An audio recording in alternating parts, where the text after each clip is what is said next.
पुछे जी मूंखे ख़बर न हुई, मूंखे बोले जो मौक़ो मिलंदो, इन लाइ करे मूंखे इन क़ाबिल सम्झिया त उलमा किराम जी आभारी आहियां। ख़ासि करे ने अॼु जेको संगठन जी ॻाल्हि आहे, त संगठन मथे पंहिंजे ते हिकिड़ी मुंहिंजो इहा आंखे ख़ासि भलामण आहे, इहा छाप न थियणी खपे जे पाण आवेदन पत्र ॾिने वारा आहियूं। हज़ारों आवेदन पत्र अभेराईअ ते चढ़ी विया, पाण व्यक्तिगत कमु सुधारियूं। अने ॿई ॻाल्हि जेको थी कि पंहिंजा डॉक्यूमेंट, त डॉक्यूमेंट जे अंदरि कच्छ जे अंदरि सौथी पिछड़ी क़ौम हुए त पाण आहियूं। पंहिंजे छोकिरो गाॾी 4 व्हील हलाईंदो हुए पर लाइसेंस न हुओ। पंहिंजे बच्चे खे इहा ख़बर न हुई कि किननि थोकणो आहे, किननि दरवाज़ो खोलणो आहे, इहे सुध न हुई।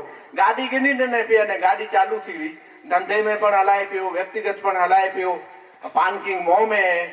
ई इख़लाक पंहिंजा सुहिणा न आहिनि, हिन मां पाणखे नुक़सानु आहे।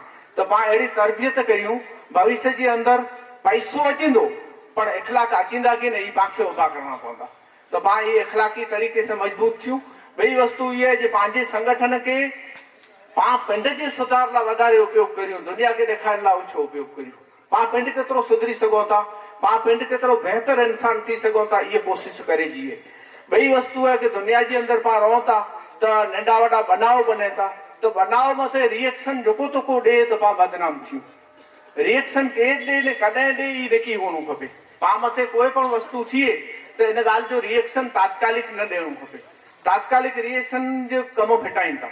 एतिरे इन में ज़िमेदार न की थिए, केरु माण्हू पुछंदो, कोला पुछंदो, केतिरी तहक़ीक़, केतिरे अभ्यास खां पुठियां पुछंदो, पाण बनाव बनियो ऐं जल्दबाज़ीअ में पाण तयारु थी वञूं। ॿई वस्तु आहे कि जेको दुनिया के साम्हूं मामला आहिनि, इनखे सुलझाए में कच्छ जे अंदरि पंहिंजी लीडरशिप मज़बूत आहे। त इहे लीडरशिप जेको आहे, इहा पंहिंजी लीडरशिप वटि ज रहियल आहे।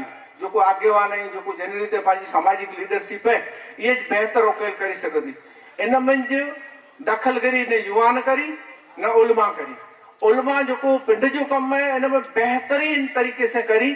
अने ॿई वस्तु पाणखे हर वस्तु में हिकिड़ी में जेको ॾुख लॻे थो कि घणी वक़्तु ॿी बाहि बोए मुस्लमान आहीं, बोए अहले हदीस आहीं, न मामिलो थियो, हिकिड़ो शरीयत में ॾे थो न ॿियो ना करे थो, त पाण मजबूर थी न वेठा आहियूं जे भई हाणे हू बोए ॾेई तॾहिं पाण फ़ैसिलो करियूं न। पंहिंजी को अहिड़ी ताक़त न आहे जे हुन ज़ालिम खे मञाए सघूं, जे हुन सां अन्याय थियो, हुन त ॾिने, तूं कोन नथो ॾिए शरीयत में। इहा ताक़त पंहिंजी न आहे। अॻे जेको ताक़त हुई उहा हुई जे उलमा के साथ में लीडर उभा हूंदा हुआ, लीडर के साथ में क़ौम हुई।